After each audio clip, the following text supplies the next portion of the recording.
अगली खबर हरिद्वार से है, जहां राज्य आंदोलनकारी भावना पांडे आज हरिद्वार पहुंची। साथ ही केंद्र सरकार, भाजपा और कानपुर विधायक पर वो जमकर बरसी। साथ ही उन्होंने कहा कि लखपति दीदी के नाम का भ्रामक प्रचार कर रही भाजपा धरातल पर जाकर देखिए तो कितनी दीदियों को लखपति बनाया है। साथ ही उन्होंने कहा कि सिडकुल जो कानपुर विधायक लगातार कह रहे हैं कि वो सिडकुल लेकर आ रहे हैं और आगामी 9 फरवरी को मुख्यमंत्री वहाँ के गेट का उद्घाटन करने जा रहे हैं। तो इस तरह के भ्रामक प्रचार द्वारा भाजपा चुनाव में अपनी मंशा लेकर उतरने का तैयारी कर रही है। लेकिन धरातल पर जाकर देखें तो ये सब जुमलेबाजी है और इस जुमलेबाजी से भाजपा का बेड़ा पार नहीं हो पाएगा।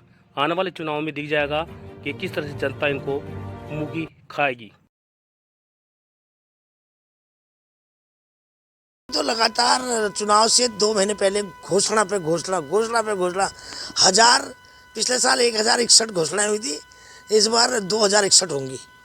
और उसके बाद मैं ये कहना चाहती हूँ, ये घोषणाएं बहुत करते हैं। और जहाँ तक रही सिडकुल की बात, जो गवर्नमेंट की ज़मीन है 80 एकड़, उसमें 3 साल से ये लोग सिडकुल बना रहे हैं। तो अभी वो लैंड हैंडओवर हुई है, अभी उसका कोई टेंडर नहीं हुआ। मेरे सुनने में आ रहा है कि मुख्यमंत्री जी 9 तारीख को वहाँ पर एक गेट का उद्घाटन करने जा रहे हैं। अरे गेट से क्या करोगे, जनता को बेवकूफ़ बनाओगे क्या आप? उसका कोई टेंडर तो निकाले नहीं हो डेवलपमेंट का अभी तक। तो मैंने जब कल सिडकुल के अधिकारियों को पूछा, उनको मालूम ही नहीं है। तो भाजपा वाले अपने आप ही बिना अधिकारियों के, बिना सिडकुल के उद्घाटन कर रहे हैं। तो इस तरह का बेवकूफ़ ना बनाया जाए। और साथ में मैं ये कहना चाहती हूँ कि वहाँ का जो वर्तमान विधायक है वो अपने आप को कहता है मैं सिडकुल ला रहा हूँ। कोई वो नहीं ला रहा।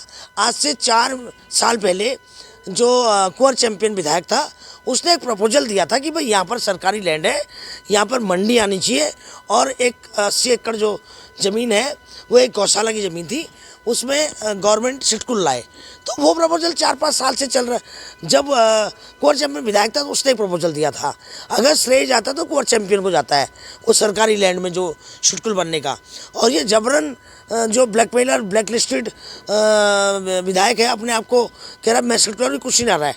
हाँ, मैं कह देता हूँ धामी को, अगर इसने कैश कराया ये क्यों जाएगा वहाँ पर? किसी ने मुझे बोला कि बीइंग ए विधायक जाएगा ये, कि भाई विधायक है तो ज़रूरी है एमपी को ले जाओ। अरे मुख्यमंत्री जाए, ज़रूरी है वो ब्लैकमेलर को जो झूठ मूठ में लोगों को, जनता को गुमराह कर रहा है मैं सिडकुल लाया? पहले तो आप सिडकुल ला ही नहीं रहे हो, अभी कहाँ आ रहा है?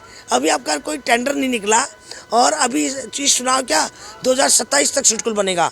तो इस तरह से जनता को गुमराह ना करिए। और ना जब आप जनता को गुमराह करेंगे तब मैं आपका पोल खोलूँगी। चाहे 370 हो, चाहे 3 तलाक हो, ये केंद्र के मुद्दे हैं और ये सिर्फ हिंदू मुसलमान करने के लिए किया जाता है। तो इस वक्त इसकी मैं क्षेत्रीय मुद्दे ज़्यादा है, मैं क्षेत्रीय मुद्दों पर बात करना चाहती हूँ। ये तो सब सोशल मीडिया के इनके मुद्दे हैं। और मैं साफ साफ कह देना चाहती हूँ, भाजपा की जितने भी समस्त अभी महिलाओं की भीड़ लगा रहे, लखपति दीदी आपने हरिद्वार में देखा होगा, इतनी महिलाओं को लखपति बना दिया, आशाओं को। अरे लखपति मैं भी दे रही हूँ आपको। लखपति जो आशा कार्यकर्ता है उनकी तनख्वाह बढ़ा दो, लखपति छोड़ो। आप जो आंगनबाड़ी हैं उनकी तनख्वाह बढ़ा दो, लखपति छोड़ो। और जो आपके प्रेरक शिक्षक हैं उनको नौकरी दे दो, लखपति छोड़ो। ये सब लखपति झूठ मूठ, ये सब चुनावी जुमले करने बंद कर दो। इस हरिद्वार में चुनावी जुमले नहीं चलेंगे।